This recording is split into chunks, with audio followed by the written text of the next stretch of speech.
कोई 500 साल पहले की बात है। अमावस की घनी अंधेरी रात, पूरा गांव सन्नाटे की चादर ओढ़ के सोया हुआ है। अगर इस सन्नाटे को कोई चीज रह रह के चीरती है तो वो है किसी के गाने की आवाज। 17-18 बरस का एक युवक अपने कमरे में भाव विभोर होके गा रहा है। हर तरफ घोर अंधेरा है, लेकिन उसके कमरे का दीपक जल रहा है। रात आधी से ज्यादा बीत चुकी है। अचानक युवक की मां दरवाजे पर दस्तक देती है। कहती है, सो जा बेटा, रात का तीसरा पहर शुरू होने वाला है।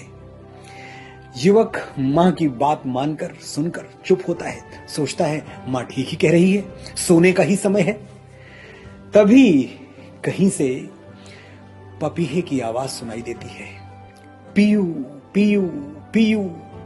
युवक हंसा और मां से बोला, मां, इस पपीहे से मेरी होड़ लगी है।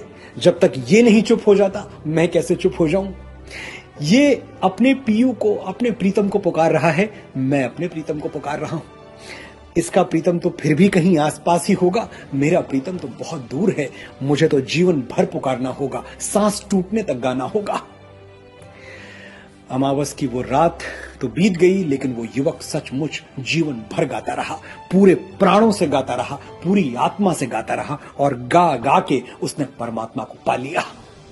ये युवक आगे चलकर गुरु नानक के नाम से जाना गया, और नानक का गाया हुआ वो अलौकिक पद, जिसके एक एक शब्द में आत्मा के तार झनकार उठते हैं, उसे जपजी साहिब कहा गया। एक ओंकार सतनाम करता पुरख निर्भव निर्वैर अकाल मूर्ति अजूनी सैभम गुरु प्रसादी। वो एक है, ओंकार जैसा है, एक ओंकार, उसका नाम सत्य है। सतनाम वही करने वाला है, करता पुरख।